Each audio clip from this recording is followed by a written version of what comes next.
The committee will come to order. Without objection, the chair is authorized to declare a recess of the committee at any time. I now recognize myself for an opening statement. As the coronavirus spread nationwide in the spring of 2020, the economic harm was immediate and devastating. Over 22 million people lost their jobs, and the share of Americans unable to afford their basic expenses like food, housing, and healthcare sharply increased. Congress responded to this crisis with unprecedented relief legislation. That response worked. The relief packages we enacted, culminated with the American Rescue Plan, have eased Americans' financial hardships, reduced poverty, and supported a robust economic recovery. Recent Census Bureau data show that the pandemic relief legislation, particularly the American Rescue Plan, helped millions of Americans pay their basic expenses and reduce the poverty rate, even as the pandemic continued to wreak havoc on our economy. An analysis of census data conducted by select subcommittee staff and released just this morning show that in the weeks after the American Rescue Plan's relief payments were distributed, the share of households without enough food to eat or were behind in rent both declined by almost 20%. And that continued for many months after the payments were made. The select subcommittee's analysis is confirmed by many other studies. The Urban Institute estimates that the American Rescue Plan's direct payment, relief payments, child tax credit expansion, unemployment insurance extension, and other measures are contributing to the most dramatic poverty reduction on record, with a particular significant decline for Black Americans. This summer, as the Biden administration rolled out the American Rescue Plan's expanded child tax credit advance payments, families with children saw significant declines in food insecurity and poverty. One analysis found that just one child tax credit advance payment, 2 million fewer children went hungry. And another report found that the first payment lifted 6 million children out of poverty. Data released just last week also show that nearly 3 million Americans have gained health coverage through Affordable Care Act exchanges with the support of the American Rescue Plan's enhanced tax credits for health insurance. The ARP drove down premiums and healthcare costs for children at a wide range of income levels, buying insurance on the exchanges, ensuring expanded access to healthcare as we continue to combat the pandemic. In addition to relief measures that have directly alleviated hardship, the American Rescue Plan has supported a robust economic recovery. The United States economy has grown at a rate far higher this year than most forecasters anticipated before its passage. And the United States is the only country among the G7 nations that has already recovered and surpassed its pre-pandemic economic output. This economic growth has fueled a significant job recovery with over 3 million jobs created since the American Rescue Plan's passage in March 2021. Despite the challenges presented by the spread of the Delta variant driven by the unvaccinated, the United States has added an average of 750 jobs per month over the last 3 months. For those American families still struggling, this vital financial assistance is continuing to provide an essential lifeline. The dramatic progress we have made in easing financial burdens and reducing poverty during this crisis shows that we can reduce economic disparities when we have the will. Now, in order to avoid a reversal of this progress, we must find the will once again. The American Rescue Plan was designed as a temporary stopgap measure to rescue our economy from an unprecedented crisis. We must now extend many of its provisions and build on them to create a strong, sustainable, and inclusive post-pandemic economy. To achieve this, we must act to ensure that children are not mired in poverty, that people have access to affordable health care, that Americans have decent housing and the ability to care for their loved ones, and that all communities have the infrastructure necessary to connect them with opportunity.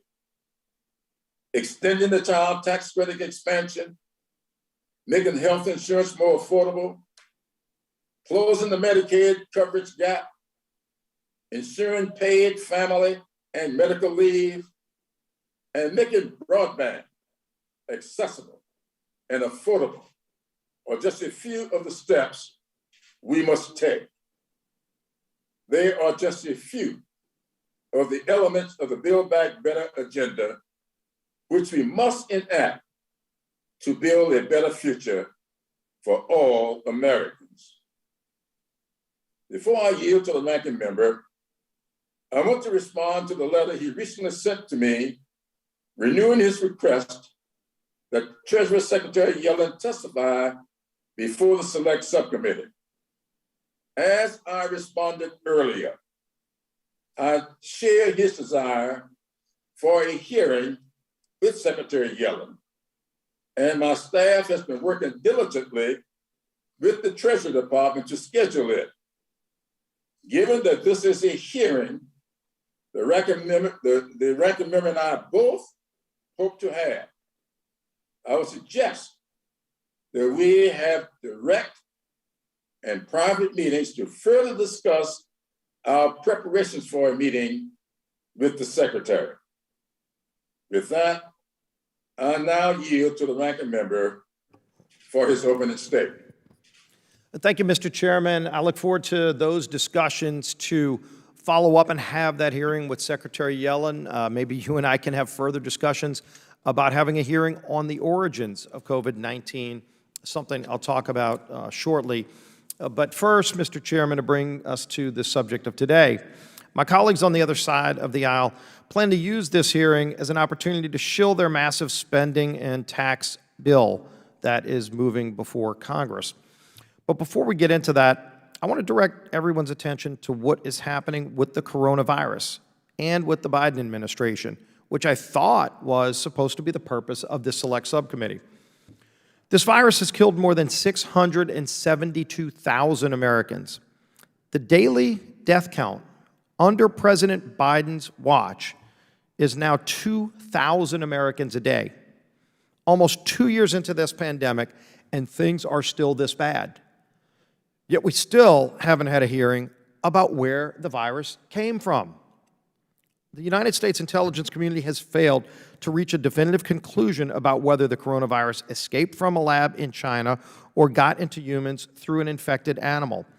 We are in no better position to prevent the next pandemic today than we were before this subcommittee was created. There are serious questions that have been raised about whether the United States played a role in funding gain-of-function research at the very lab that is suspected of engineering the coronavirus.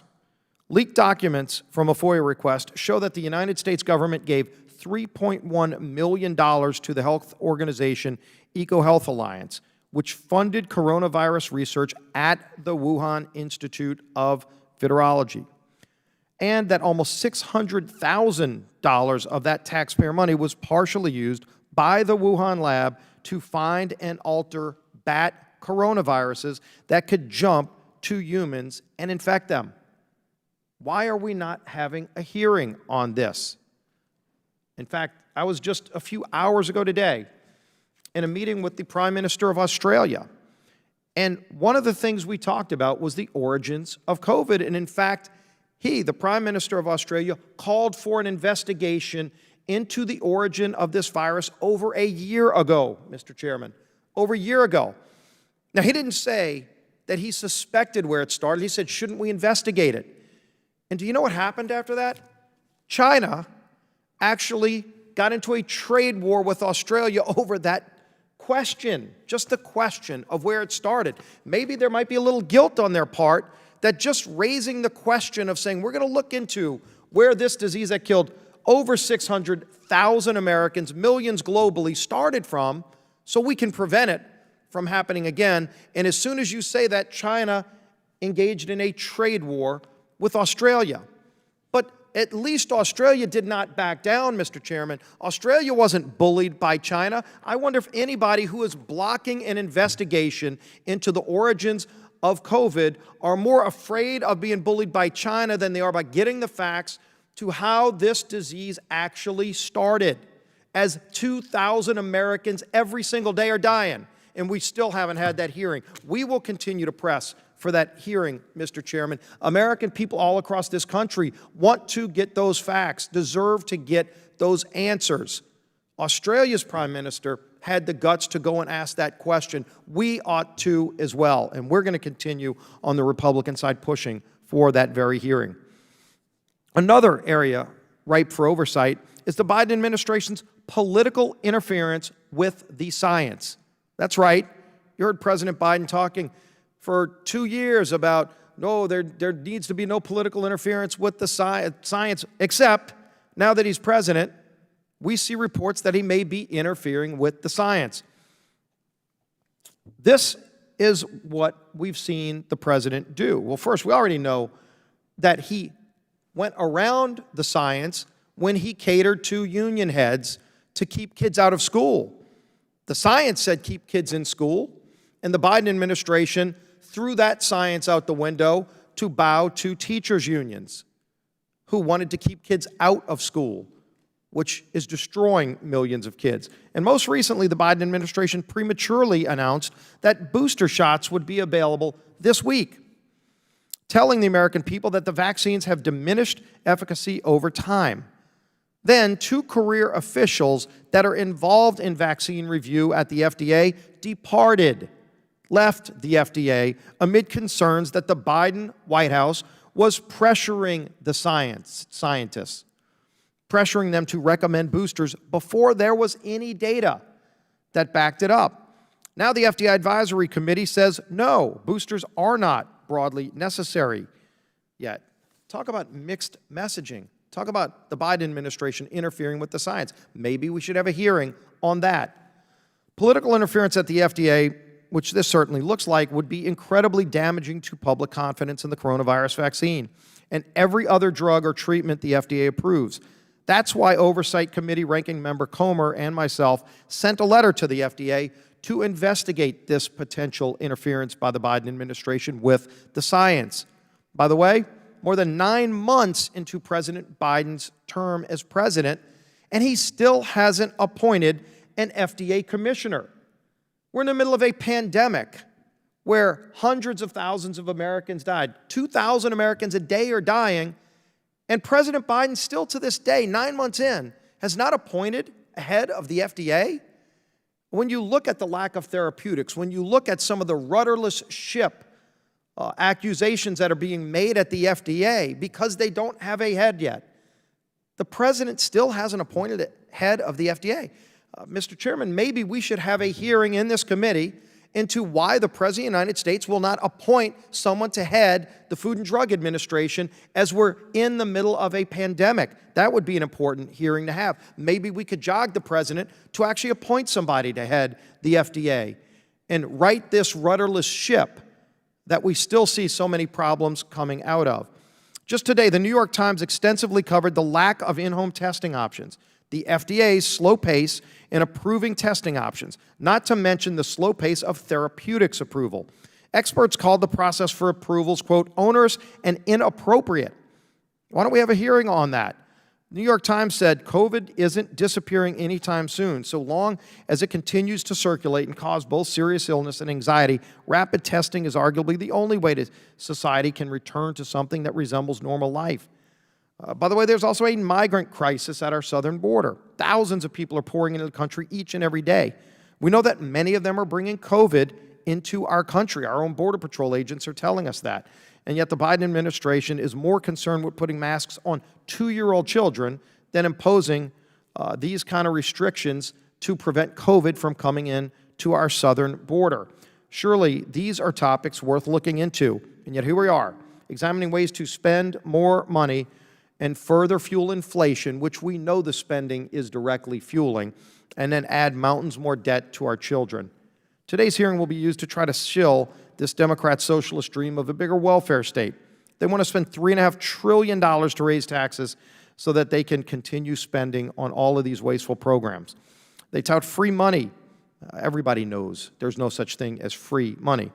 Businesses couldn't find workers all summer long because the Democrats insisted on paying people more money not to work than to get back to work when help wanted signs are all across our country. Companies competing with Uncle Sam is something that most of them cannot do. And by the way, to try to do it, they're raising prices. That's one of the drivers of inflation that is crippling so many families across America. On top of that, the reckless government spending is causing inflation. Prices are up at the gas pump, at the grocery store. They're rising faster than wages. Even with wages going up, inflation's going up even higher. It's taking away any benefit that families are getting. And in fact, the people hit the hardest, as we all know, from this inflation are the lowest income people. I remember back when President Biden said nobody making under $400,000 would see any kind of tax increase. Inflation's probably the biggest direct tax increase on low-income families, but they don't stop there. Their tax increase plan also goes after an energy tax. Yes, they're trying to raise taxes on things like natural gas, which many families use to heat their homes in a cold winter, to cool their homes in a hot summer. And yet people are going to see double-digit increases in their electricity rates if the Biden administration gets their way with their tax hikes. And who's going to pay the bulk of that? Yes, low-income families, breaking President Biden's pledge. If you're making less than $100,000, you will be paying more if President Biden gets his way on these tax hikes. That doesn't touch what happens if he raises income taxes, which he's trying to do. Everybody knows that not only will hurt wage growth, it's going to ship millions of jobs overseas. You don't have to wonder about it. It's what was happening before we cut taxes. So if we want to talk about how to get our economy back on track, there's a simple answer. It's get government out the way, help businesses bring back workers, help schools reopen and follow the science. The science says to do just that, but that's not what's happening. They're manipulating the science. The president continues to go around the science, continues to avoid appointing someone to run an agency that should be leading the science on things like more therapeutics. We would have less people dying every day if the president focused on that. That's why we should be having hearing on those issues, not on how to spend more money and saddle our kids with mountains more debt. Let's focus on solving real problems that we still have today instead of trying to cover them up, trying to cover up the president's failures, trying to cover up whatever China did that they clearly are concerned about. Because if they're going after Australia, because Australia wants to find out where this thing started, maybe that should tell you something right there. That's where our focus should be, Mr. Chairman. We'll continue to press for that. And with that, look forward to hearing from our witnesses, and I yield back the balance of my time. Thank you very much, Mr. Scalise. I'm pleased to welcome today's witnesses. First, I welcome Diane Schicksenbach,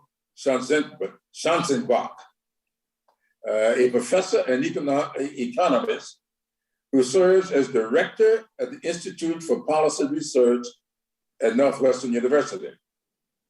Professor Schanzenbach has studied the effectiveness of nutrition assistance programs and tax credits and has tracked data related to economic hardship through the pandemic. Next, I would like to welcome the Reverend Starsky, who serves as president and CEO of the Children's Defense Fund. Dr. Wilson and the Children's Defense Fund are tireless advocates for the well-being of America's children and have highlighted the unique hardships children faced during the pandemic. I would also like to welcome Luke Shaefer, professor and associate dean for research and policy engagement at the University of Michigan's Ford School of Public Policy. Professor Shaefer has analyzed data related to the economic hardships faced by Americans during the pandemic and the effects of pandemic relief legislation. I would next like to welcome Indivar Dutta-Gupta, who serves as co-executive director of the Georgetown Center on Poverty and Inequality, which develops policy recommendations to address poverty and inequality and to expand economic opportunity. Finally, I would like to welcome Douglas Holtz-Eakin, who serves as president of the American Action Forum. Thank you all for taking the time to testify today. I look forward to hearing from our witnesses today on what we can learn from our pandemic response and how we can build on recent successes. Will the witnesses please rise and raise their right hands?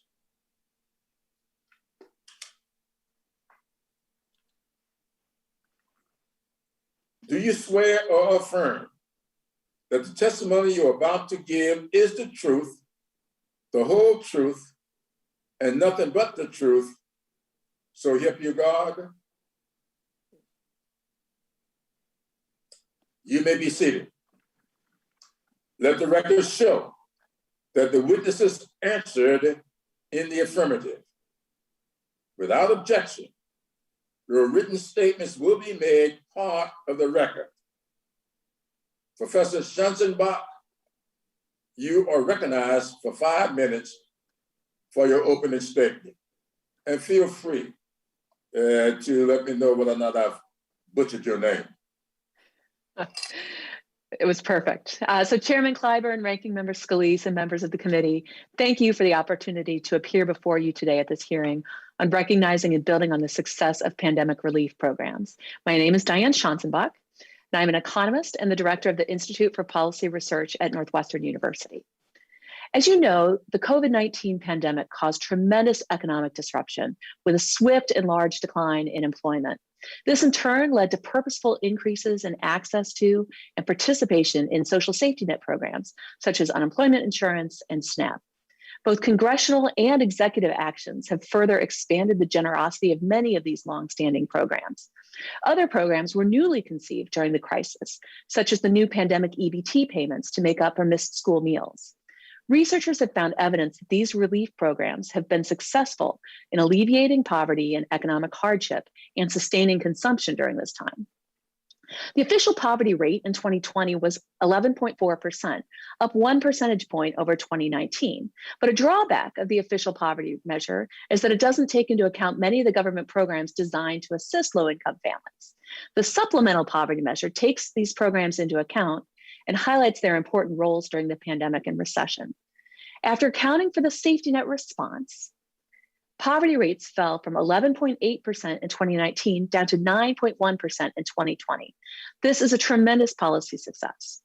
The first two rounds of economic impact payments lifted 3.2 million children out of poverty, a larger impact than any other program studied. The Earned Income Tax Credit and Child Tax Credit lifted 2.7 million children out of poverty, and SNAP and school lunches lifted 1.3 million children out of poverty. Now, child poverty is a serious problem in the United States. Children growing up in poverty begin life at a disadvantage. On average, they attain less education, face greater health challenges, and are more likely to have difficulty obtaining steady and well-paying employment in adulthood. A panel of experts convened by the National Academy of Sciences estimated that because of such effects, childhood poverty costs our economy between $800 billion and $1.1 trillion every year. Now, against this backdrop, a fully refundable child tax credit delivered on a monthly basis will provide a reliable $250 to $300 per month per child to sustainably provide financial stability for children and their parents. While this is insufficient as a sole income source, it will help families make ends meet and alleviate parents' stress and help them focus on their work and their family. Now, until the American Rescue Plan, the CTC was primarily targeted to middle-class families and had only been partially refundable, meaning that families who owe little or no income tax weren't eligible for the full credit.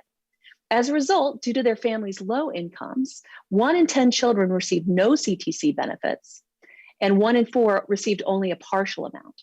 In other words, 27 million of the children who needed it most received less or no help from the CTC. This includes roughly half of all Black and Hispanic children and children who live in rural communities. Due to the American Rescue Plan, now almost all of these children receive the full benefit amount.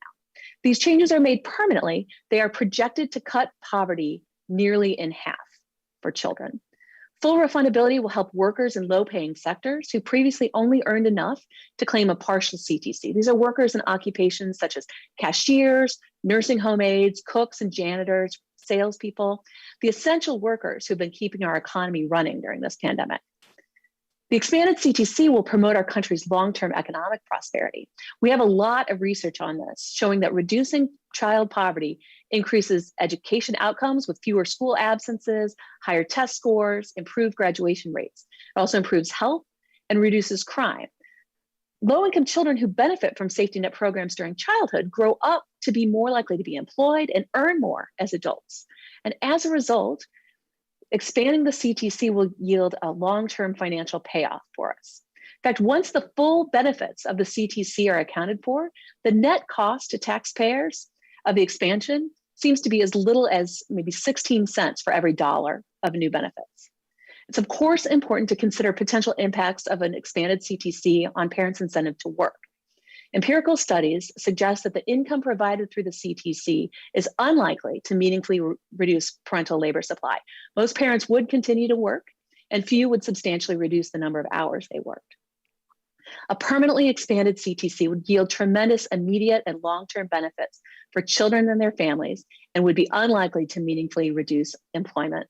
Recently, I co-authored a letter highlighting these same points that was co-signed by over 460 economists. For the good of the nation, we need to be investing more in children than we have been. The enhanced CTC is an important start. Thank you, and I look forward to questions. Thank you very much, Professor Schanzenbach.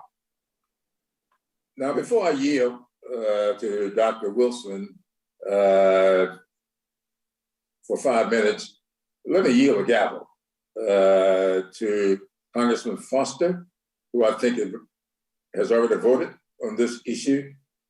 As I go vote, and hopefully I'll return by the time before your time expires for your next vote. So with that, Dr. Wilson.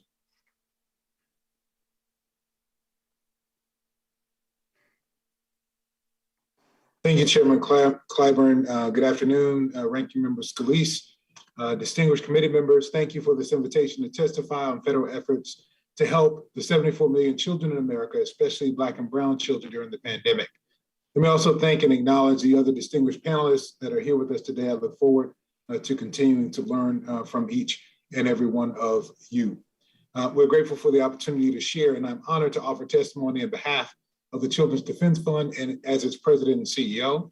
CDF has advocated for children across America for nearly 50 years.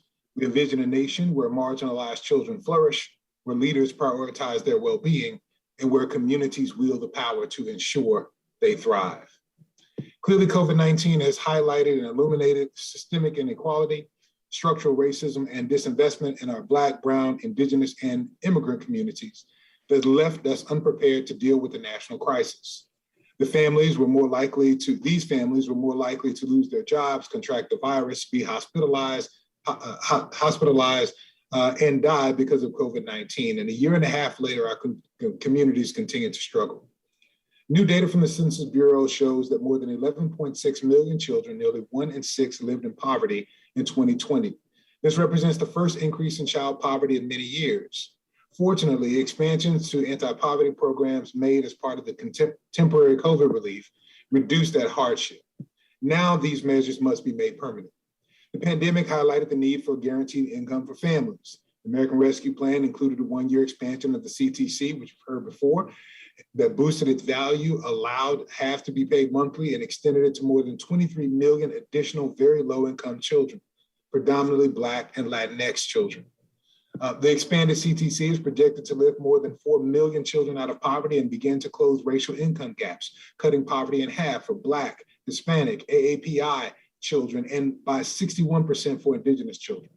In its first month, the expanded CTC reduced food insecurity by more than 30% and kept 3 million children from poverty. Families have told us how important this benefit is. I quote, "The monthly payment means not having to pick up extra shifts and more time with my family," one parent said. Another said it would mean emotional relief, knowing that I don't have to worry about feeding and providing basic essentials for my children. The Build Back Better Act would expand the CTC through 2025. Congress must pass it without weakening it and keep fighting to make the expanded CTC permanent. The pandemic also exacerbated child hunger and demonstrated the importance of universal free school meals.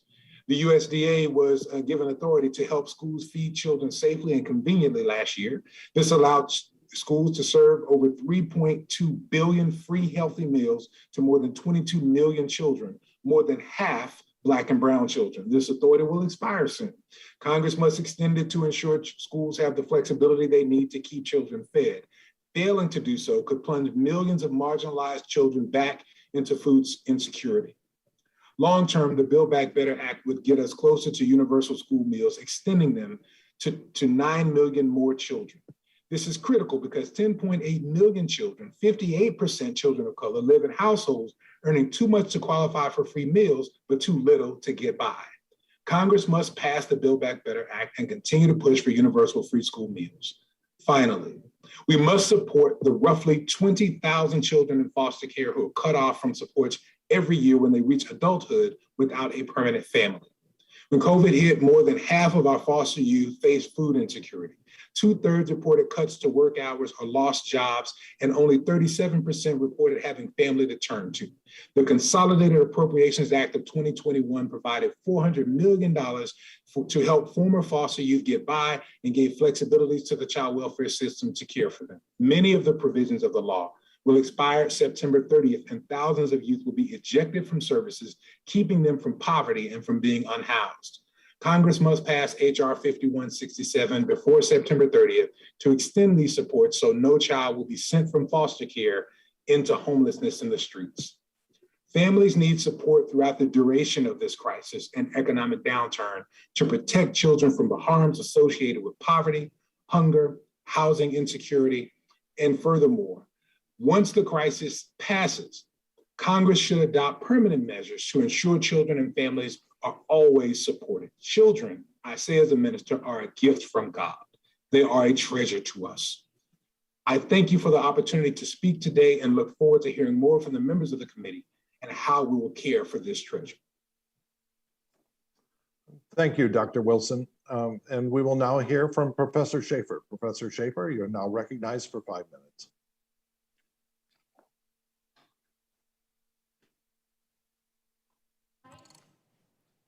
Chairman Clyburn, Ranking Member Scalise, members of the committee, thank you for the opportunity to speak with you today. In early March 2020, I was deeply concerned about the impact of the coronavirus pandemic on the economic security of low and middle-income Americans. I was especially worried about families with children who have the most trouble making ends meet, and who in this pandemic faced massive job loss as well as school closures.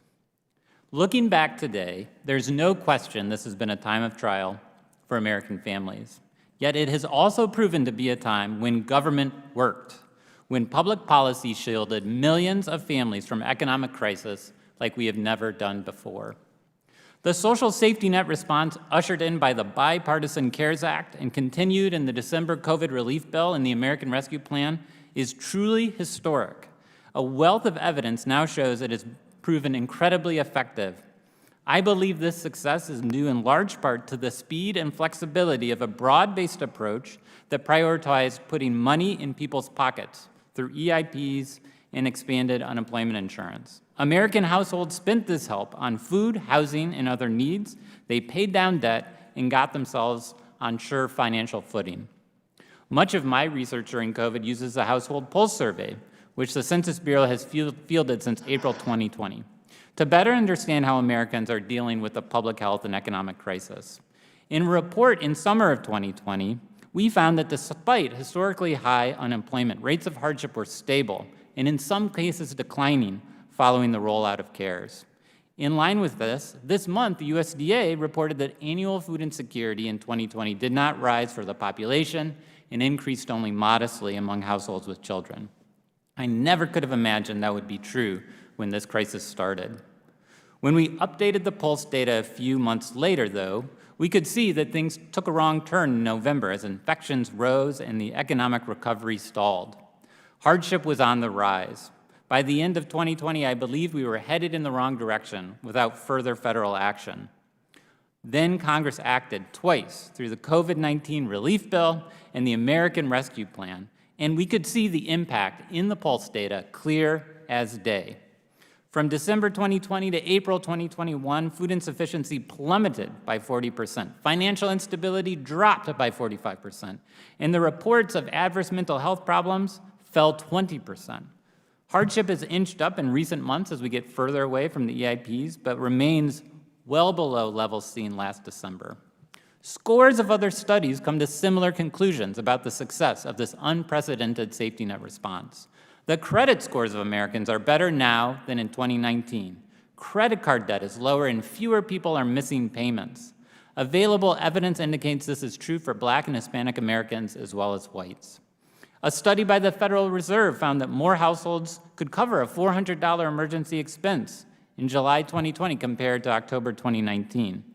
And other researchers have found spending fell off a cliff as the pandemic started, but following the CARES Act, immediately rebounded in striking fashion. Nearest to my heart is the expansion of the child tax credit, with monthly advance payments that rolled out this past July. This policy holds the promise to cut child poverty by 45% and eradicate its most extreme forms. As those payments rolled out, we've already heard, once again, we saw food hardship drop. We saw poverty drop as this help was delivered, this time among those with children. None of these programs have worked perfectly.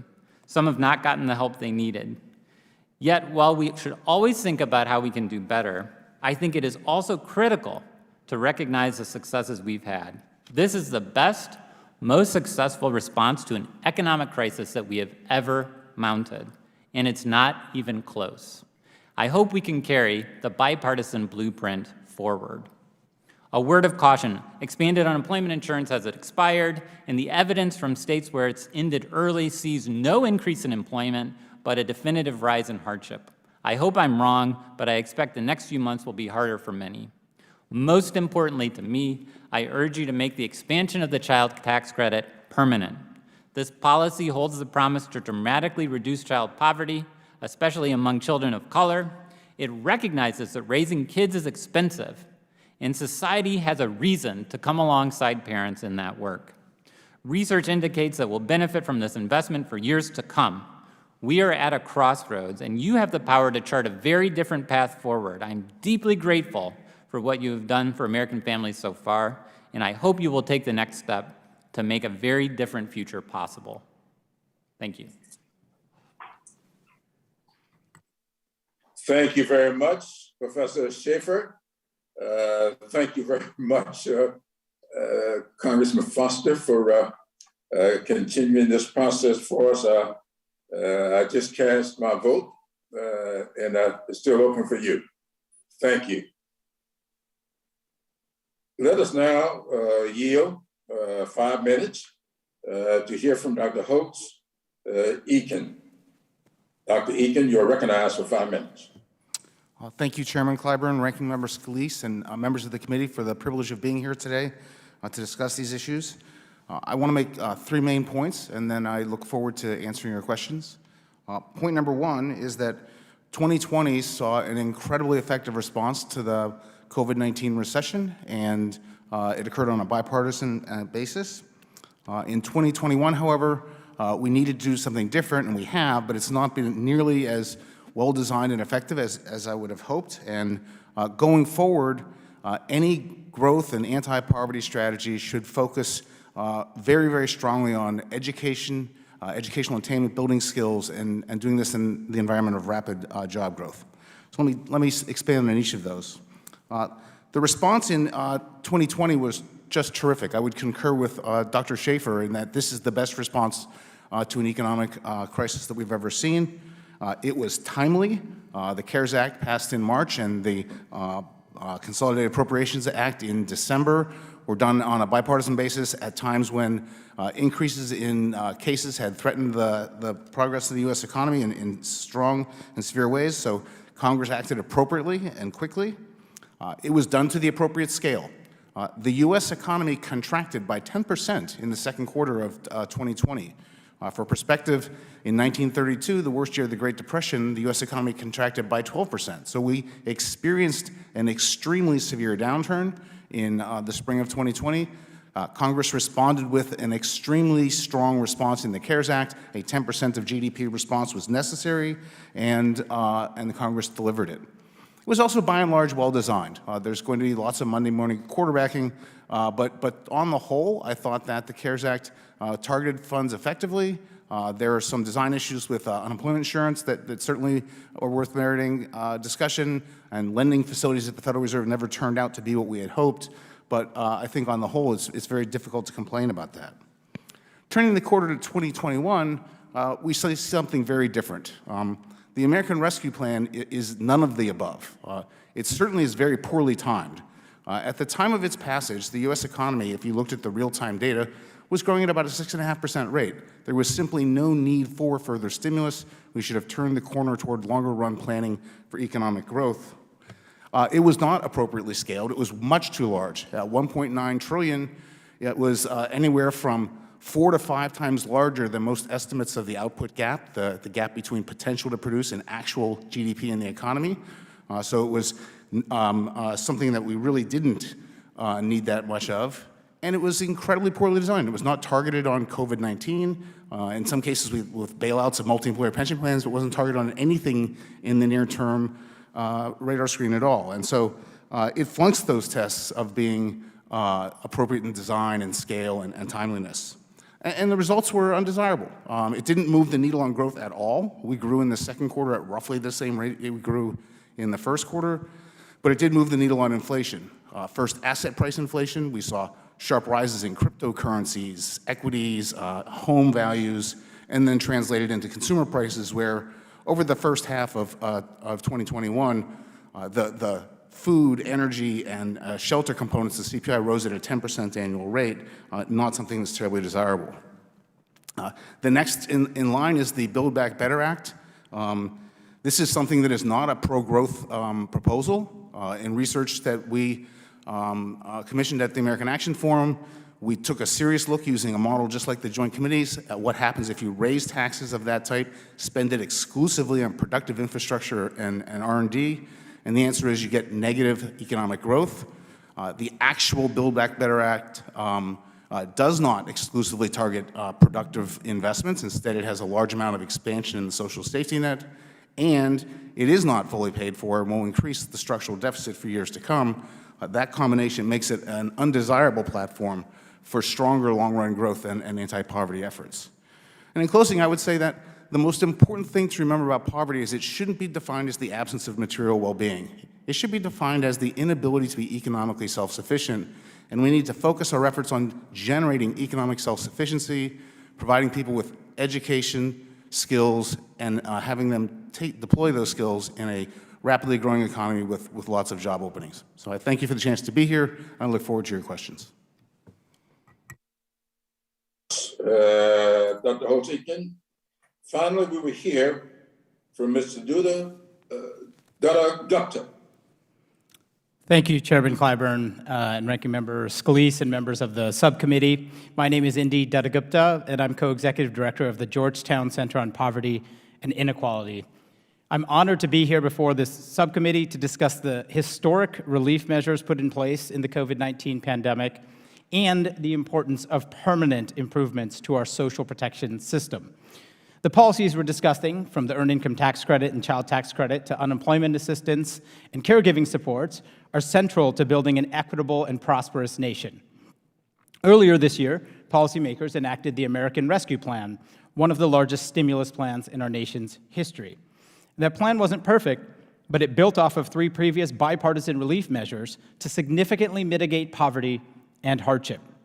These temporary federal relief efforts, especially those boosting household incomes and ensuring people's access to essential services, played a central role in stabilizing families and our nation's economy while pushing back on racial and gender inequity. Unprecedented federal support allowed families, businesses, and the economy to begin to recover from the pandemic's economic shock much faster than after the 2007 to 2009 financial crisis. In fact, amidst the deepest economic and labor market contraction in generations, the United States may have achieved its lowest poverty rate on record last year, a stunning outcome attributable in large part to the federal fiscal response. The impact this year could match or exceed what was achieved in 2020, especially if the new child tax credit reaches eligible families through a whole-of-society effort.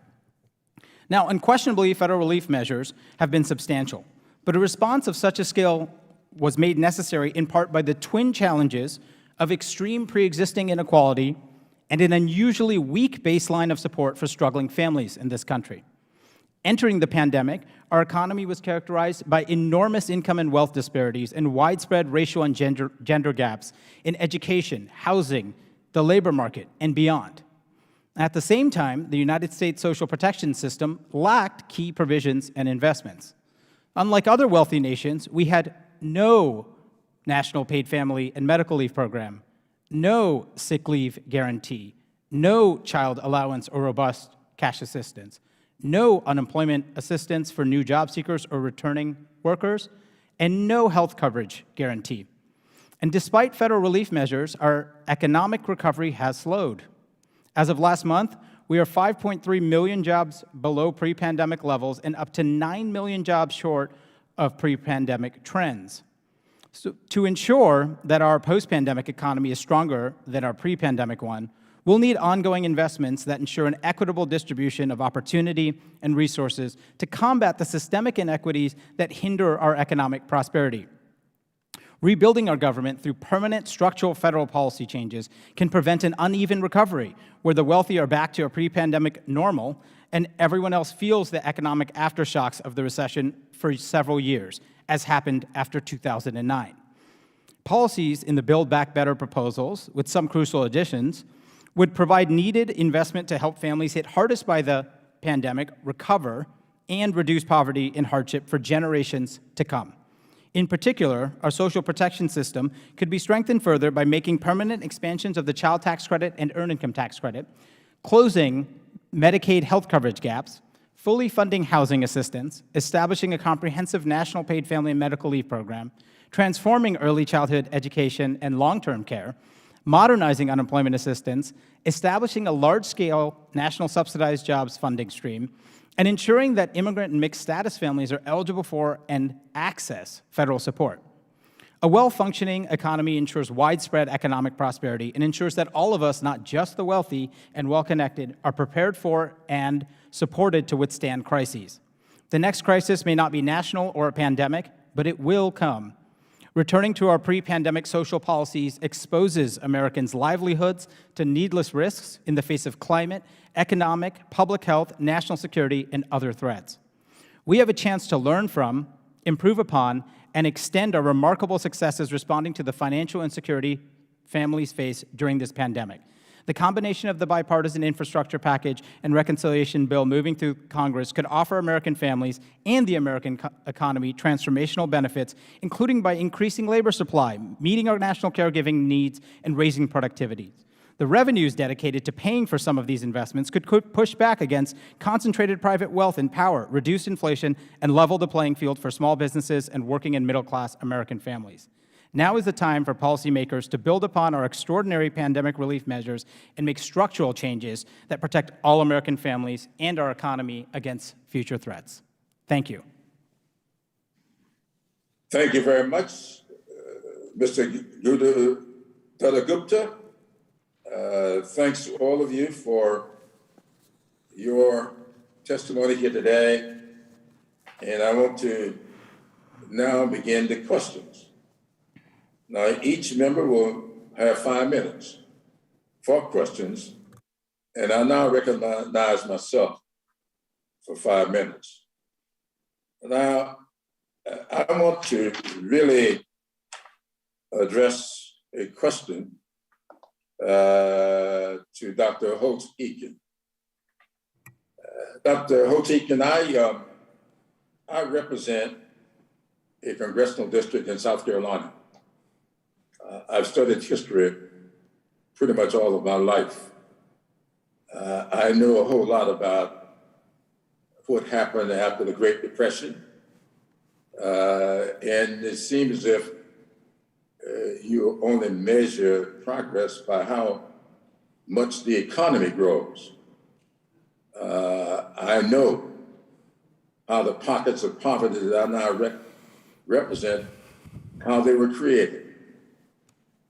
And I do believe that if you look at the poverty rate reduction that we experienced after the CARES Act, et cetera, that would be a pretty good measurement for a lot of people.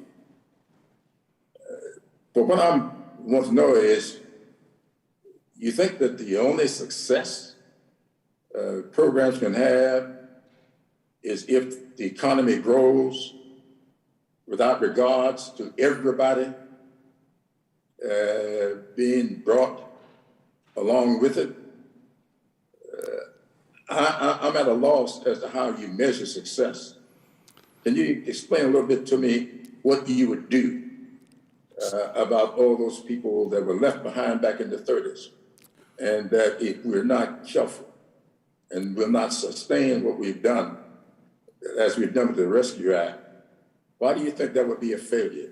Let me remind you that I just heard from the leader, the enlarged leader in the Senate, that we must protect the full faith and credit of the United States of America by raising the debt limit. But the Democrats must do it alone, which means that if we do it, it's going to be bad because it's not bipartisan. That's what you sound like to me. How about explain that to me? Well, I am certainly happy to urge Congress to either suspend or raise the debt limit. And I am not wise enough to counsel you on how to get the votes in both the House and the Senate. But the consequences of failure to do so would be severe, and it is something I urge you to get done.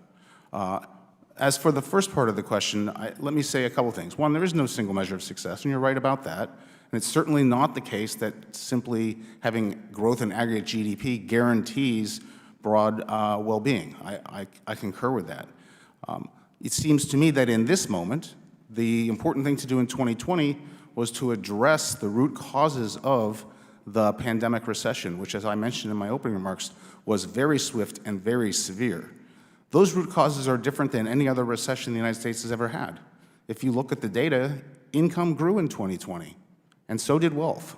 In the 20th century, we saw income fall during recessions. In the 21st century, wealth has always fallen. We've had big financial crises. This isn't like those, and so if you want to look at the root causes, You have to deal with, first, the public health emergency that is the coronavirus and the threat of COVID, which prevented people from going to work and which interfered with the operation of especially the service sector that involved personal contact. And the spending in that service sector really was largely dominated by high-income Americans who cut back on their travel, going to shows, staying in hotels, eating at restaurants, all of that. And as a result, the employment in those sectors fell dramatically, and that was largely lower income, less skilled Americans.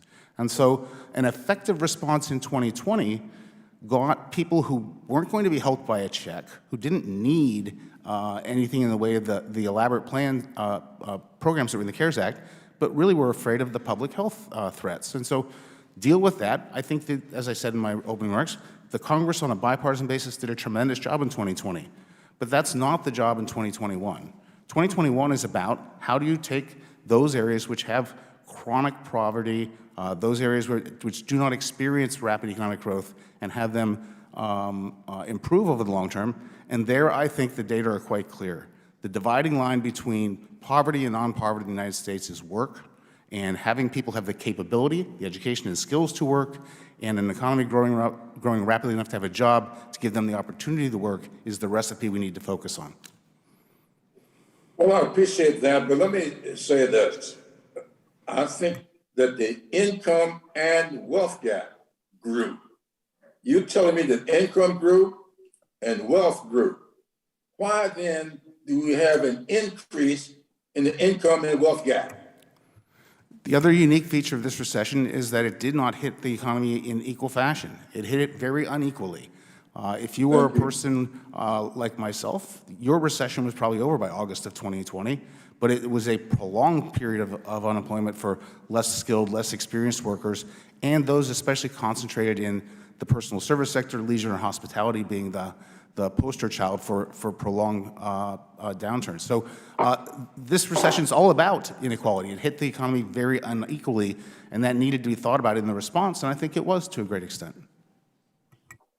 Well, thank you very much. I agree that it was uneven, and that's why we have the American Rescue Act. And with that, I'll yield to Mr. Scalise. Mr. Ranking Member. Thank you, Mr. Chairman. And as the chairman, Mr. Holtz-Eakin, was talking about how you measure success, before the government goes and spends trillions more dollars, most of which would be borrowed from our children, this isn't money sitting in a piggy bank somewhere.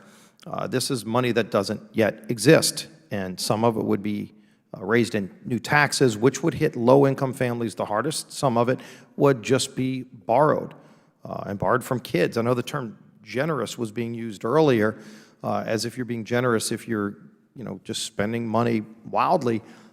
I would argue charity is being generous with your own money, but theft is being generous with your kids' money.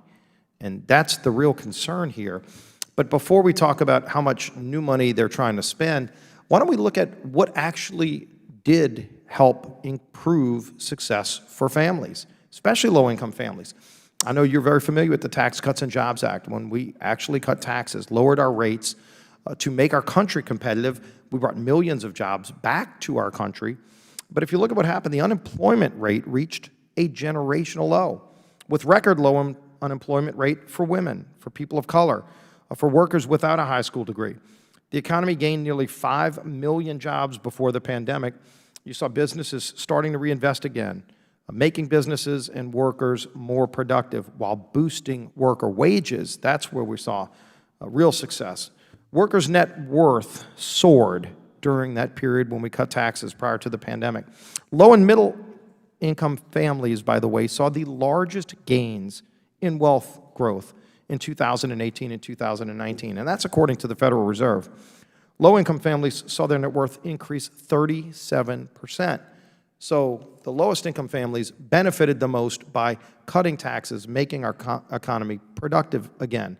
So production isn't just about GDP, it's about creating a new middle class. We rebuilt a middle class. Would you agree with that assessment from the Federal Reserve and all other results that we've seen from cutting taxes? Yes, I thought the Tax Cuts and Jobs Act was a very important reform.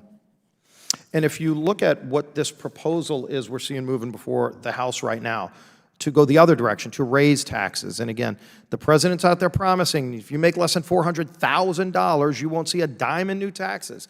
Mr. Holtz-Eakin, if there is, as in this bill, if they get their way and they raise taxes on natural gas, would only people making over $400,000 pay that tax?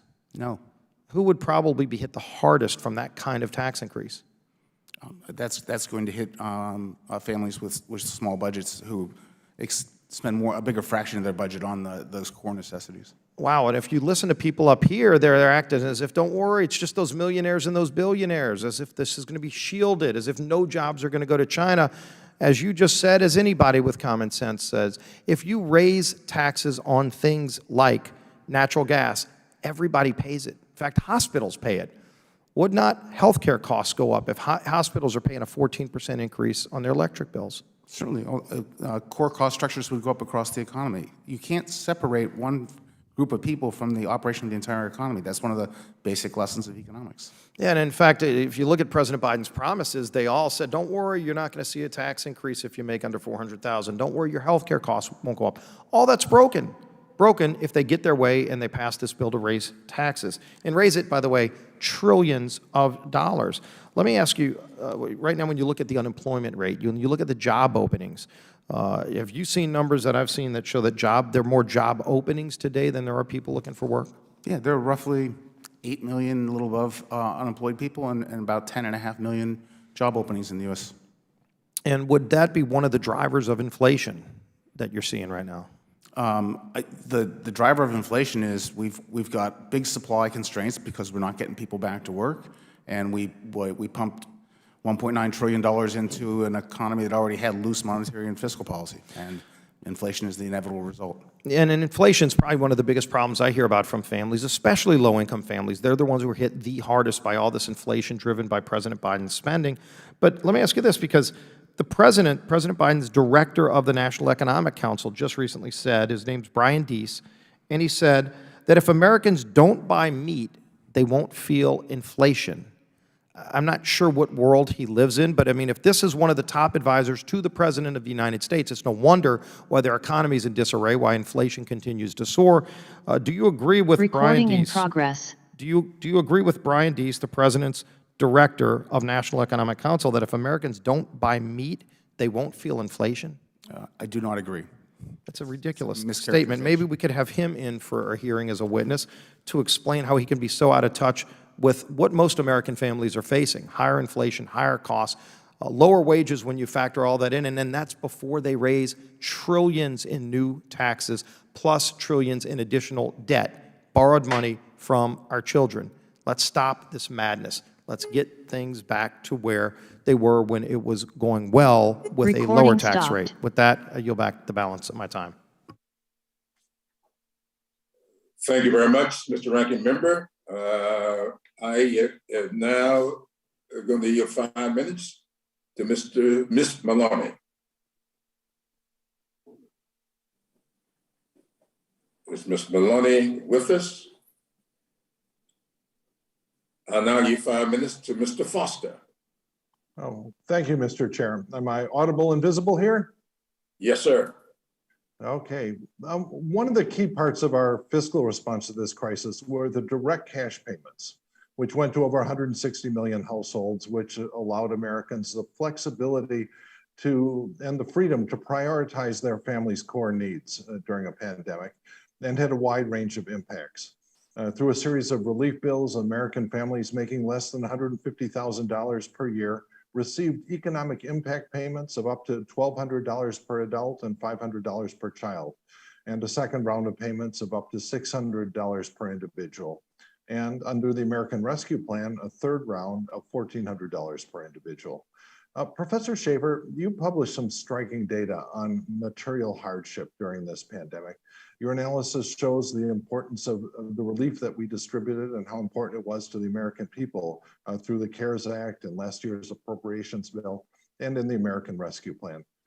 Can you tell us a little of what you saw in terms of the impact of the pandemic relief bills, economic impact payments on people's ability to afford food, basic expenses, and how they affected the neighborhoods as well as the direct individuals who receive the payments? We've really been blessed with more data this time around than we've ever had in a previous recession. And especially because of the Pulse survey, we could see how families were doing week to week. And you see those stimulus payments go out and bam, food hardship goes down, financial stability goes down. People are using that money at the grocery store. They're paying their landlords, they're paying their mortgage holders. That's part of why we see credit scores have gone up from where they were. And you think about the strong years starting in the Obama administration of job growth that lasted in the longest economic expansion in history. And we're talking about families being on better financial footing than they were before then. They spent that money at their utilities, their propane gas providers, and healthcare. In a recent paper I had published in Health Services Research, we see as expanded unemployment insurance goes out, that people return to the healthcare office. I think a lot of people thought people were only staying away at the very beginning of the crisis because of health factors, but we also know as those job losses piled up that they were maybe not going to the doctor because they couldn't afford the copays.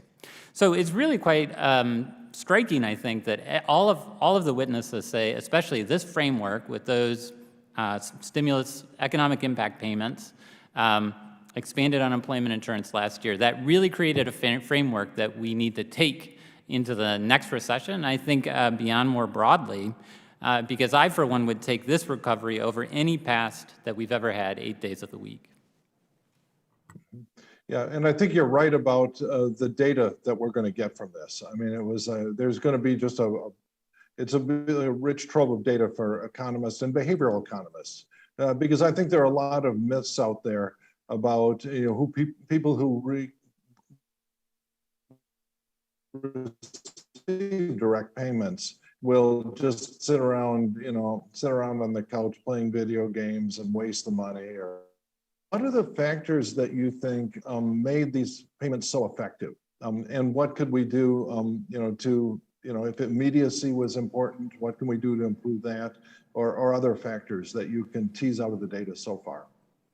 As Mr. Holtz-Eakin mentioned, it was a fast response. And one of the great things about providing these cash transfers is that you empower families to say, you use the money on the things that you need the most, right? If you need food, go use it on food. And we saw huge numbers of families using it on food. If you need it for the rent, use it on the rent.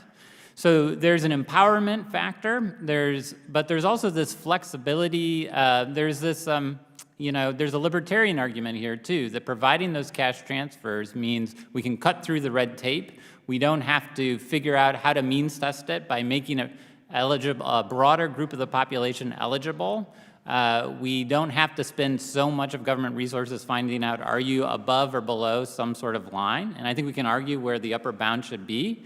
But when we see these payments really mattering for people well up the economic distribution, you're seeing improvements among families who are at $60,000, $70,000 a year. We know that we can save that money, we can be more efficient by providing cash transfers fast, and that families use that money to meet their basic needs, and they're better off for it. Yeah, and I think you mentioned libertarian. Was it Milton Friedman that said, they're these poor people, but they don't really need more government programs. They need money? Was that? I think I've heard that attributed. That's right. Milton Friedman was one of the proponents of a negative income tax, which goes to the same exact principle as what we did, to say, when people need help, the most efficient thing to do is to provide the cash and not spend a lot of that money into extra services that pretend that we know what families need when really they're the experts and they can make those decisions. And now we have this incredible evidence in the greatest economic crisis of all time that strategy works, and families use the money for things that make them better off and make society better off. Yeah, thank you. My time has expired and I yield back.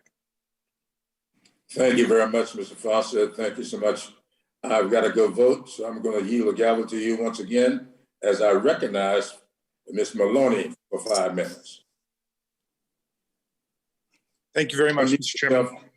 Carolyn? Can you hear me now? We hear you now. Okay. Thank you, Mr. Chairman.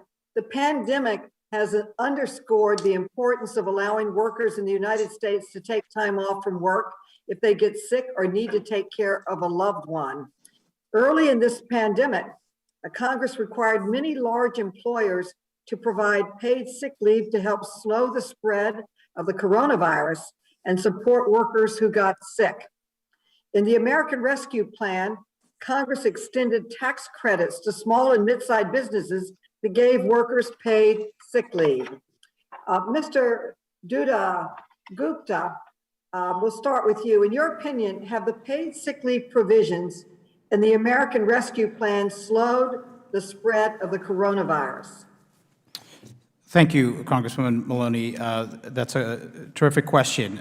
There is, in fact, evidence that the provisions of the in the emergency relief measures slowed the spread of the coronavirus. The FFCRA, Families First Coronavirus Relief Act, or Response Act, was studied by researchers who found that there were around 400 fewer confirmed cases per state per day in states that gained access to paid sick leave through the FFCRA. That would translate into roughly one prevented case per day per 1,300 workers who had newly gained the option to take up. And remember, it's just 2 weeks of paid sick leave. I will note that a lot of workers, a large share of workers, did not have access to any sort of leave, and still don't, with the policies being not mandatory for the vast majority of employers, and with a lot of carve-outs for some of those workers. So I do hope that we learn from this, that paid sick leave, paid family and medical leave even, are genuine investments in public health and in our economy, but that we build upon what we've done with a more robust, comprehensive, and universal approach. Well, can you expand, how has expanding paid leave in this pandemic improved our economy? Absolutely. Just think about somebody who cannot go without a day or a week's pay, and maybe they feel unwell. And this is not that uncommon. Even at the end of the longest economic expansion in U.S. history, some 40% of families would have struggled to meet a $1,000 emergency. The truth is that a lot of American workers are living quite precariously, even after a decade-long economic expansion. So lots of workers show up for work when it would be good for all of us if we could contain the spread of contagious diseases, including COVID-19. And they also fear for losing their jobs. Maybe they can afford a day off. Maybe they can afford a few days off. But that doesn't mean that they will have their job back at the end of that time. So offering protections for workers to be able to prioritize their own health, the health of their loved ones as well, including potentially sick kids and others they care for, can absolutely allow people to focus more on productive economic activity and avoid some of the substantial health costs that we have been facing in this country.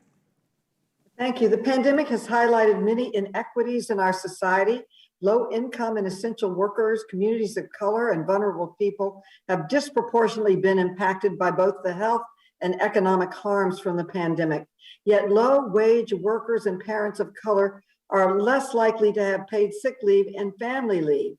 Dr. Wilson, what impact can a parent's lack of paid leave have on their children's well-being?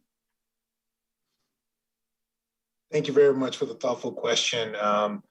Clearly, some of the things that we know is that most parents and caregivers who are in low-income families don't have paid leave to care for their children or older adults at all, and never have had access. And of course, this disproportionately impacts Black and Brown parents. We also know that millions of women are pushed out of the labor force because they didn't have paid leave for child care. And more importantly, this is about caring for a child in their earliest stages of life, to bond with the child, to care for them. And every person in the U.S. should have access to that, regardless of race, zip code, or income. So we know the early bonds parents develop with their babies are critical to future learning, to building positive, loving relationship with the child, and to helping that child develop a cognitive, social, and emotional development that helps them reach their full potential. So paid family leave or parental leave can also reduce infant mortality by as much as 10%, according to a study of 141 countries with paid leave policies. So paid parental leave can reduce the share of low birth weight babies by over 10%, decreases the likelihood of early term birth by nearly 7%, with particularly large impact on children and the well-being of children and Black mothers. So we know that this is something that helps children to be well, helps them to develop over time, and access or removing that access will have deleterious effect on the future of children in America, particularly Black and brown children. Thank you. My time has expired, and I yield back to Representative Foster. Thank you. Thank you. And now, at this point, I think I will yield back to Chair Clyburn to continue the proceedings. Thank you very much, Mr. Foster. Chair, now I recognize Congressman Green. Is he here? Yes, sir. You're now recognized for 5 minutes. Thank you, Mr. Chairman, Ranking Member, and thank you to the witnesses. Today's hearing is another failure of this committee to address the key questions that the Biden administration, congressional Democrats, and the mainstream media refuse to discuss. Instead, despite the federal government's unprecedented spending over the past year and a half, my colleagues across the aisle believe more spending is necessary. Now the Democrats are leveraging this select committee on the coronavirus to justify trillions more for their progressive wish list. Never mind the disaster of the unemployment handouts that left small businesses struggling to find workers because the government was paying people more to stay at home than to work. Never mind the spending-fueled inflation that's eating away at Americans' wallets. Bought any chicken lately? We'll just go for a $3.5 trillion tax and spending spree packed with Bernie Sanders' wish list. Earlier this summer, my colleagues and I held a forum where we discussed the evidence surrounding the origins of the virus that began in Wuhan and the actions that should be taken to ensure a thorough investigation. Do you think maybe the American people want to know if the federal government funded gain-of-function research in a communist Chinese lab that led to a new virus strain? Why, yes, they do. But not Nancy Pelosi's Select Committee on the Coronavirus. Just last week, a letter published in The Lancet which reaffirmed the probability of a lab leak origin while noting that there is little to no evidence supporting a natural origin of this outbreak. Still no pangolin yet. Why can we not have a conversation about that? Are we uninterested in searching for answers when the evidence contradicts the establishment's narrative? Let's take ivermectin. The authoritarian establishment seems instantly to dismiss any mention of the drug. Some states are even threatening to take licenses of doctors who prescribe it. The human version of ivermectin has been prescribed to millions of people, and it has been widely used for years in the developing world to treat parasitic illnesses. As a meta-analysis in the peer-reviewed American Journal of Therapeutics states, and I quote, "A large majority of randomized and observational controlled trials of ivermectin are reporting repeated, large magnitude improvements in clinical outcomes," end quote. Why is the vaccine the only thing any Democrat will consider? Why are we not talking about this study? And why are the media and some states trying to rip the licenses from well-trained MDs who want to prescribe it? Now there's a valid investigation for this committee. Not going to happen, though. The only science they care about is what supports their authoritarian control. As President Biden tries to push his unconstitutional vaccine mandate, we continue to ignore the studies showing the durability of natural immunity. As Dr. Marty McCary noted last week in the Washington Post, several studies have shown that natural immunity provides robust and long-standing protection against the virus. In late August, a study out of Israel involving 700,000 people, and oh, by the way, since we're so worried about the science, the more confidence, the larger a study, the more people you have, the larger the N, or sample size, the more confidence you can have in the conclusions of that study. That study of 700,000 concluded that those with prior infection are 27 times less likely to have a symptomatic reaction or reinfection than those who are vaccinated. 27 times. Yet we continue to insist on a one-size-fits-all mandatory vaccine policy regardless of age or prior infection. If immunity from prior infection is better than the vaccine, which that and many other studies says it is, then why are we considering kicking soldiers out of the military who have had COVID but don't want, or apparently from the science, need a vaccine? It makes no sense unless, of course, you're selling vaccine. This isn't an abstract issue. It's a serious concern that has immediate real-life implications for millions of Americans, many of those who chose not to get vaccinated because they've already had COVID are wondering whether or not they're going to lose their jobs. If they already have acquired immunity, does it make sense to continue implementing this one-size-fits-all, sell more vaccine policy and force them to get both shots? Should a previously infected person with better immunity than provided by the vaccine be fired because they won't bend the knee to the authoritarians who keep perseverating vaccine, vaccine, vaccine? Why can we not have a conversation about this? These are pressing questions with serious real-world implications that this committee can and should explore. The failure to do so is a failure of this committee to address the most pressing issues for Americans in this pandemic. With that, Mr. Chairman, I yield. Thank you very much, Dr. Green. The chair now recognizes Mr. Raskin for 5 minutes. Mr. Chairman, thank you very much. I'm sorry that just the sequencing of questioning puts the burden on me to respond to some of the disinformation we just heard.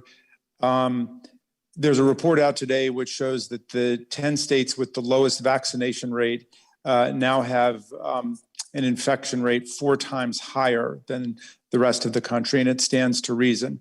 The vaccine is saving people's lives. So this is a life and death matter. How many videos do we have to see of people who themselves were very proud not to get the vaccine and told other people not to get the vaccine, who then ended up with COVID-19 and are begging people to get vaccinated and are saying they're sorry for participating in all of the propaganda and disinformation against vaccines and against masks. So I'm sorry to see that there are still people trying to sell that very dangerous notion against vaccines. And by the way, why should a person get vaccinated if they've already had COVID-19? Because they can get it again. And we have colleagues who have had COVID-19 twice, and people are dying every single day from COVID-19. So I don't want to participate in any way in any of the dangerous propaganda that continues to be out there, which is causing an absolute resurgence of COVID-19 across the country. But the American Rescue Plans and the American Rescue Plan and the Child Tax Credit have already made a tremendous difference in the lives of millions of American kids and their families. According to one analysis I saw, the number of children experiencing hunger in America has gone down by 2 million. 2 million children fewer are experiencing hunger because of what we passed in the American Rescue Plan, because of what we passed in the Child Tax Credit. And Columbia University estimates that the first Child Tax Credit payment this summer lifted 6 million children out of poverty. Okay, the very first payment under the Child Tax Credit plan we passed lifted 6 million kids out of poverty in the country. So it might not seem like a lot of money to a lot of people, how much money goes to each family, but it makes a huge difference in the lives of children and their families. So we're fighting to make the expanded Child Tax Credit permanently available to kids in families with the lowest incomes. My question is, Professor Schanzenbach, what difference would it make if we actually make the Child Tax Credit permanent now? What kind of broader economic effects could we expect to see as a result of this expansion, and what difference would it make in the life of the kids? Yeah, so in the short term, we'll see, just like you said, less hardship. We'll see lower rates of hunger, lower rates of poverty, et cetera. But where I think this is just crucially important is we know from research that these investments, that reducing child poverty has long-term impacts. I agree with Doug Holtz-Eakin, who said essentially that any serious long-term growth strategy has to involve education. And for kids, the CTC alleviating poverty will enhance the education investments that we make in them. They will grow up to be healthier, more likely to graduate from high school, et cetera. This will have long-term positive economic payoffs. And what difference might it make, Dr. Wilson, in alleviating our longstanding inequalities in wealth and income along the lines of race? Yeah, part of the challenge that we see is both, of course, an income gap, a racial income gap and a racial wealth gap. Both have to be addressed. But as it gets to income, we see that the expanded CTC has most impact for Black, Brown, and Indigenous families.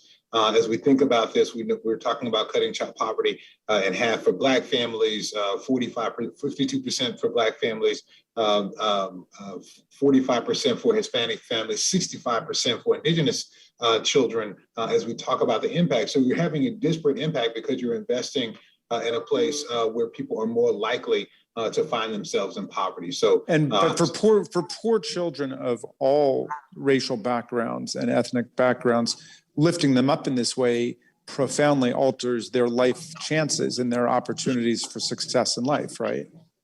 Absolutely. This will lift all families. This will lift all children who are touched by it. And quite frankly, and by doing so, it will have a redounding effect on our entire economy by making sure that children are well.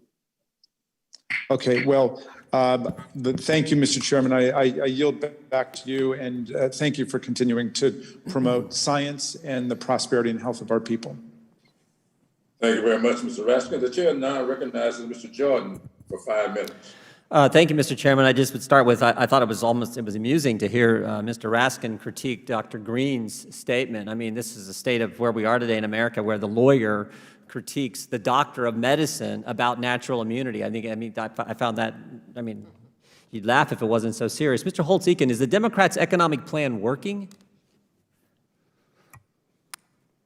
I think, as I said in my opening remarks, that the things that were done in 2020 were very effective on a bipartisan basis, and the things that have been done this year are not. Right. The bipartisan CARES package PPP program worked, but in the last 9 months, we've went from rising wages to less purchasing power. Is that accurate? Yes, inflation has exceeded wage growth. Stable prices to not just any old inflation, 40-year high in inflation, right? First half of this year, the 50% of the CPI basket that is food, energy, and shelter went up 10% annual rate. Yeah. Energy independence too. When we had the spectacle now of the President of the United States, 9 months ago we were energy independent, and now we have the President of the United States begging OPEC to increase production. I don't think that's an economic plan that's working. In fact, I think it's dismal failure. He's nodding his head. Let the record show. The witness nodded his head. Have you ever seen a dumber plan than the Democrats? I mean, lock down your economy, spend like crazy, pay people not to work, and for the people who are working, we're getting ready to raise your taxes. Could there be a dumber plan? As I said, we actually took the proposal seriously and ran it through something that looks just like what the Joint Committee would use for analysis, and it's a net negative for the U.S. economy. Net negative. Yeah, and American people are feeling it now. I mean, everywhere I talk. Let me ask you this. When you pay people not to work, should you be surprised when you can't find workers?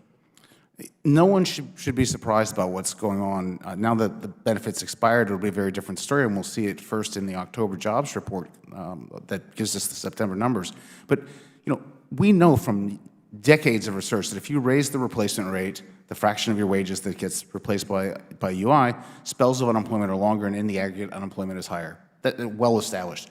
This is over 100% replacement for 37% of American workers. I mean, no one would propose that in normal times, and to put it in place as the economy opened up, it just made no sense. I don't know of any employer, there's probably a few, but everyone I talk to, across the 4th District of Ohio, across our great state, across the country. I was in Wisconsin over the weekend, and Minnesota over the weekend. No one can find. We were driving through Minneapolis on the way to the hotel because we stayed there the night before to fly out of Minneapolis on Monday morning, and I saw at a Mexican restaurant, taco stand, on the window, $15 an hour. I mean, as big, bold as you could see. No one can find people to work. It is everywhere. I have 3 openings I'd like to fill, and I'm going to raid your staff. Yeah. I hope you don't, but I understand. I understand the sentiment. I understand. When you tell people they can't be evicted, should you be surprised when they quit paying rent? No. No, I mean, it's like, it doesn't take a genius to figure out this is literally the dumbest economic plan I've ever seen. Now, when they worked in a bipartisan fashion at the start of this virus, when it hit us and we didn't know exactly what was there, we did some things that everyone I've talked to, the same employers that tell me now they can't find workers are the same ones who said, thank you for the PPP program. Yeah. Thank you for what you did initially when we had so much uncertainty around what was going to happen. But now it absolutely makes no sense where we're going. I think the PPP program is the single best fiscal response we've ever seen. The SBA got $32 billion out the door in 2019. They got $500 billion out in a month. Yeah. And it was an extraordinary lifeline to people and to the small business infrastructure of this economy. Yeah. Now, last question. I'll let you take whatever time you want on this last one. They're getting ready to try to raise everyone's taxes. I mean, tell me your thoughts on that. Because, again, I think when you lock down your economy, when you spend like crazy, when we have the highest inflation in 40 years, when you pay people not to work, when you tell them they can't be evicted, you shouldn't be surprised when they quit paying rent. When all that happens, and then you say to the people who have been working, who have been paying their rent, oh, by the way, we're going to raise your taxes. I don't see how that's going to help our economy either. As I said, we ran this through some serious scrubbing because I would talk to my colleagues across the aisle in the economics profession and say, can we both agree that this proposed 3.3 it was on the campaign tax increase is a bad idea? And they'd say, yeah, but the spending is going to be so good you don't have to worry about it. And so I think it's not only is the overall level troubling, the way it's being done is even more troubling. Yeah, in the years leading up to the Tax Cuts and Jobs Act, we lost 100 major headquarters. And in the years since, 0. Right. And we're going to go right back to the third highest corporate tax rate in the OECD and a very high global worldwide tax. That's exactly the recipe that got us in trouble to begin with. And so the way that taxes are being raised is as troubling to me as the aggregate numbers. Thank you, Mr. Chairman. I yield back.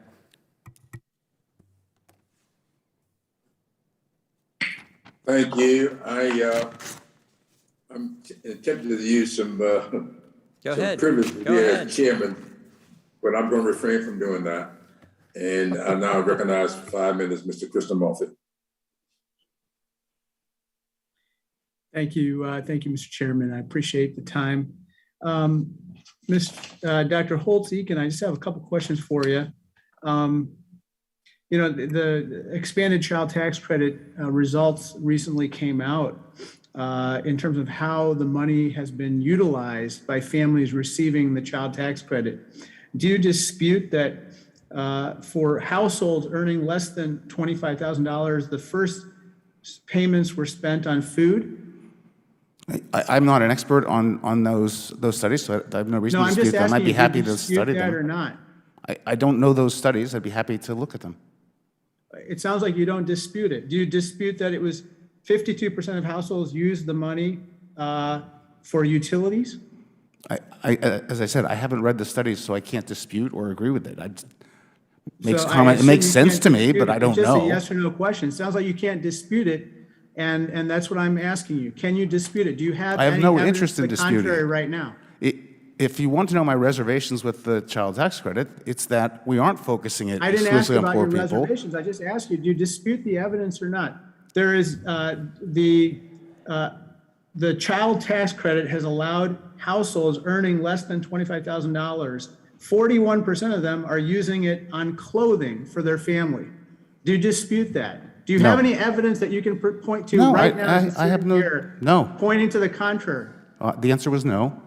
Okay, how about rent and mortgage? Do you have any evidence to point to the contrary, that among households earning less than $25,000, their first payments were spent on rent and mortgage? No. How about school supplies? 31% of households earning less than $25,000 spent their first payments, the first dollars that they received, on school supplies for their children. You don't have any evidence to point to the contrary, that that's not true, correct? No. So let me just get the story straight here. For households earning less than $25,000, the first payments that they used the expanded tax credits for were on food, utilities, clothing, rent, and school supplies. You don't dispute that food, utilities, clothing, rent, and school supplies for a family with children are essential payments for that family, essential expenses for that family, correct? No.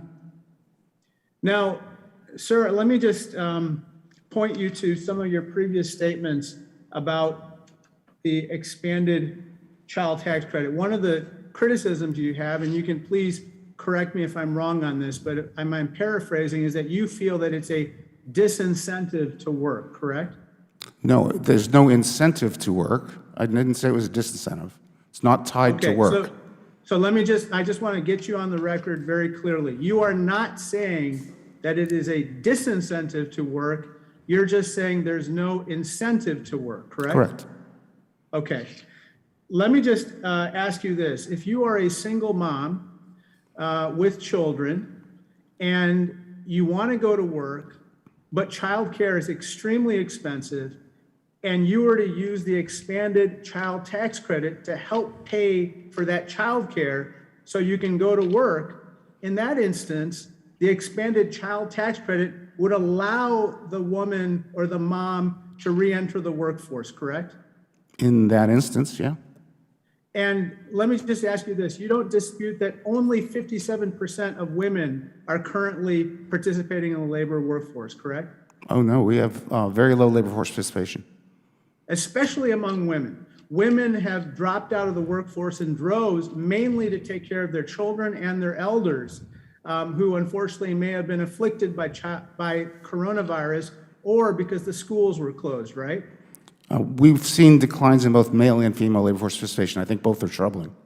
But the bigger drop, just in absolute numbers and percentages, was among women, correct? I'd have to go back to check. I can get that to you. The answer is yes. It's a very basic question. And so the expanded tax child credit allows for these women, especially the single moms, but all moms, to participate once again in the workforce, to be more productive, to expand our economy and enhance our prosperity because they have the money to finally hire childcare. And that's an essential piece of the puzzle if we're actually going to build America back better and get women back into the workforce. Thank you, Mr. Chair. I yield back. Thank you very much, Mr. Christian Marthy. The chair now recognizes Dr. Miller Meeks for 5 minutes. Thank you so much, Mr. Chair, and I thank all of our panelists. And, unfortunately, I was not going to start my questions this way, but I just want to clarify some things that from my colleagues. First of all, I am a proponent of COVID-19 vaccines. I've been vaccinated. I gave vaccines and attended vaccine clinics in all 24 of my counties. Early on in the pandemic, and when we first had vaccines available, there was not as much research and data we have available about natural immunity as there is now. So if I may say, being a proponent of acknowledging the benefit of natural immunity, which does not mean people should go to COVID-19 parties and get infected, but to recognize that immunity is what we should be talking about, whether it is immunity from a vaccine or immunity from natural disease. And then that way have vaccines available for those who need vaccines and also to treat and send to other nations so that their population can have an increased level of immunity so we can get through the global pandemic. So I just want to clearly make that statement that we should be talking about immunity. We don't want anybody to get ill or to get sick, and also to clarify that, yes, people who are vaccinated can come down with COVID-19, as can people with natural immunity. So having had a vaccine does not necessarily confer that you will never contract a disease, and that's true for all infectious diseases. Furthermore, we should also be talking about having people have proof of their immunity. So I would encourage my colleagues to support a bill that I'm producing to mandate the coverage for T-cell immunity so that humoral immunity, which may not be long present in the bloodstream, but there is T-cell immunity for viruses, so we can prove immunity. And that way, keep everybody in the workforce rather than only talking about vaccine mandates, would send some people out of the workforce. So again, was not my intention. So I'm going to ask the panelists to be very brief in their comments, if I may. Dr. Schanzenbach, you have written extensively about the negative impact of school closures on our students. Your research also found that they impacted low-income students and also in reference to food insecurity. So is that correct? Yes, absolutely.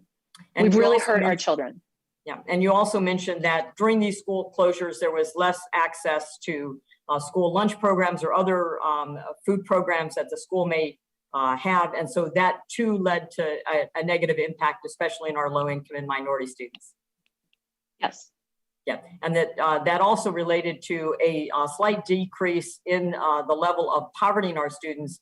And so while these extraordinary pandemic measures have slightly reduced poverty in the United States, the World Health Organization has said that worldwide poverty in children has increased over 15% and may take decades to reverse. And the school closures not only had an effect on food insecurity, as you had indicated, but they also had a tremendous effect upon the loss of grade level and also mental health disorders. So based upon your research, I would think certain governors, mayors, school boards chose not to let teacher union keep schools closed and put tens of thousands of our children at risk. And their failure to reopen schools has directly led to kids going hungry, and it's endangered both their mental and physical well-being. So I thank you for that research, which has helped change decisions to keep students out of the classroom and jeopardizing our most vulnerable. If I could ask all of the panelists, and I know my time is running short, Dr. Schanzenbach, do you believe that there is inflation? And are you worried about inflation? Yes. So I'm not a macroeconomist, but I've studied up on this. That's okay. I don't mean to cut you off. Just yes or no. I want to go to all the panelists. Oh, sure. Dr. and Reverend Wilson, are you concerned about inflation? I believe there is inflation. I worry about children. Okay. Mr. Dutta-Gupta, are you concerned about inflation? Yes, unfortunately. Yes, unfortunately, all the evidence suggests it's transitory. Okay. Transitory, which I asked the Fed chair several months ago. Now we're in 8 months of inflation. Mr. Shaefer, are you concerned about inflation? I think it is something that we should watch, but also something we should have expected with. Thank you so much. Mr. Holtz-Eakin, are you concerned about inflation? Yes, I am. Yeah, as a matter of fact, inflation has eaten away at the benefits of rising wages. We've seen beef up, eggs, price of gasoline, my husband's favorite milk, and my favorite bacon. So inflation certainly is a problem. As a matter of fact, today the Federal Reserve signaled that it could start reversing its pandemic stimulus policies in November and earlier than anticipated increase its interest rates. So thank you very much. Inflation is a problem related to too much money in an economy. And I think that we need to be mindful of our excessive spending. Thank you, Mr. Chair. I yield back. Thank you.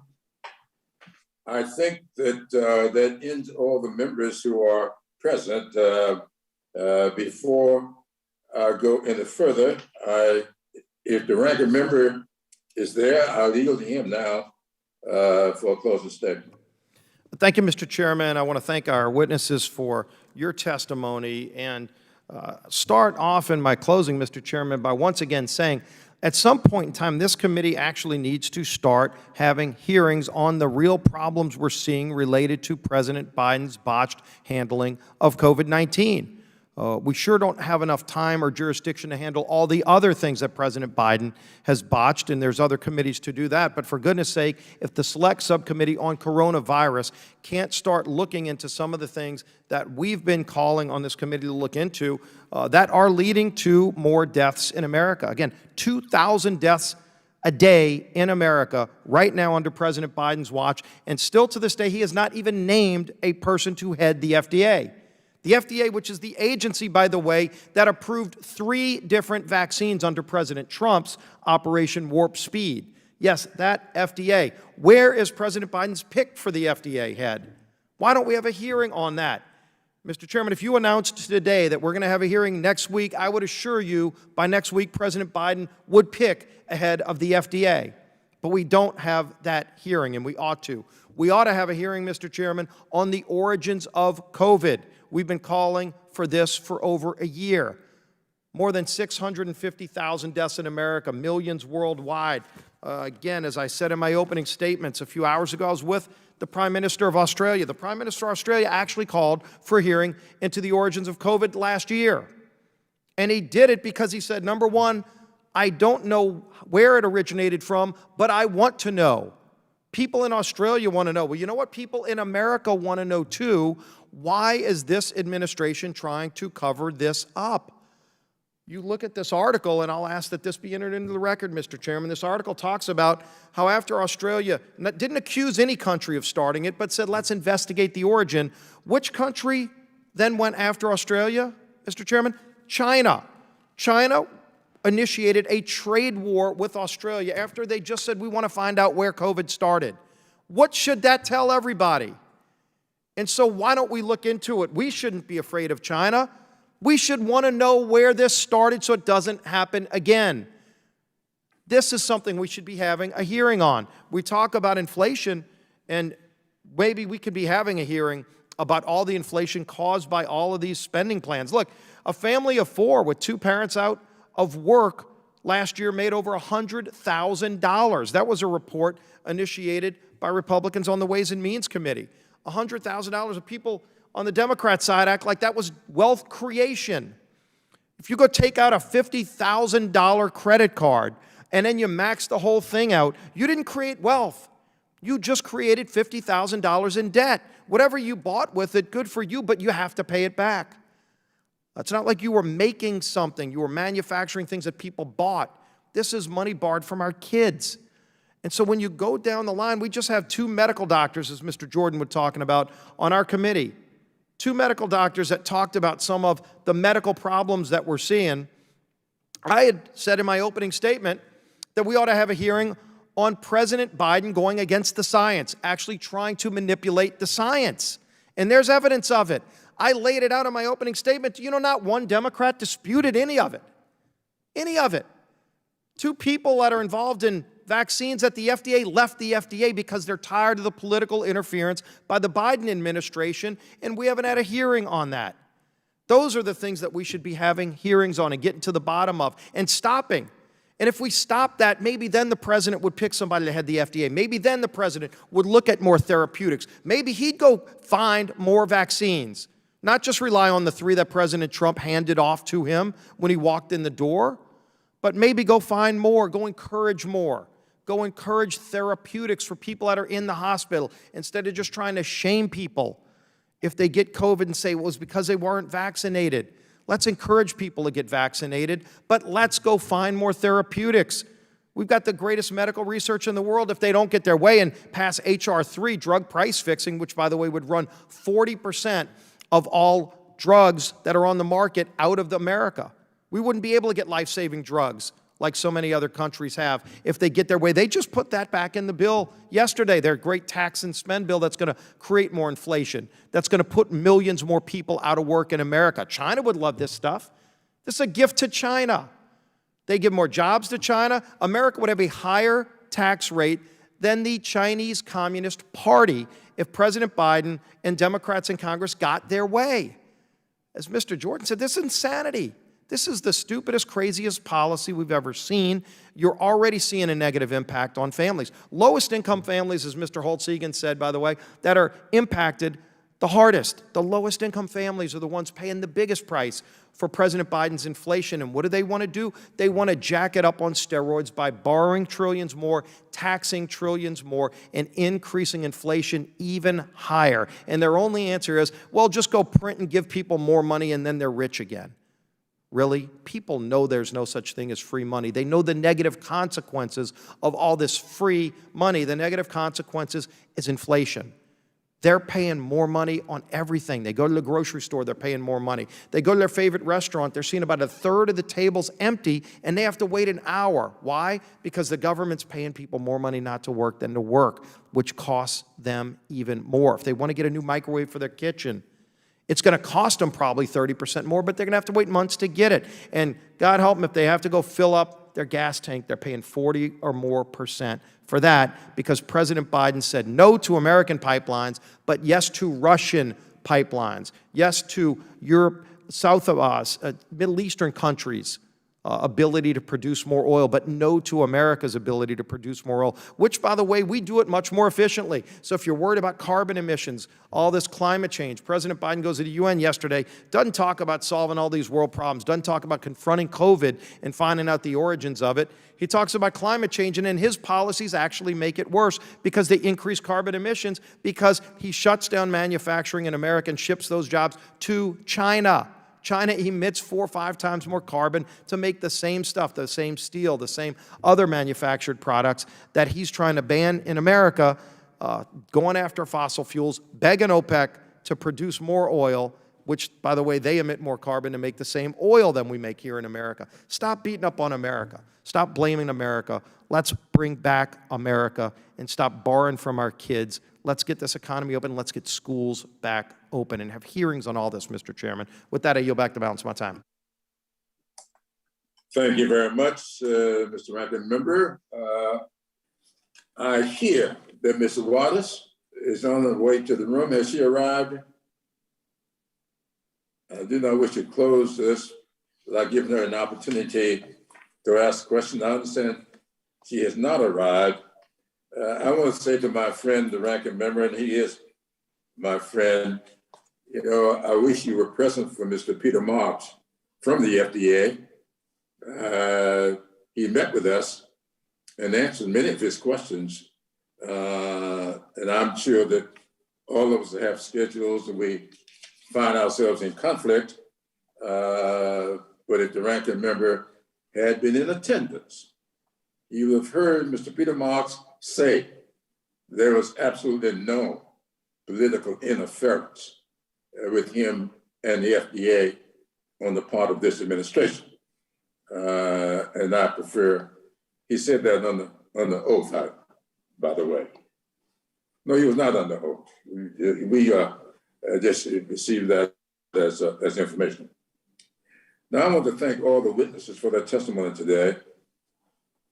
The coronavirus pandemic caused enormous economic pain for American families, particularly those in low income and minority communities.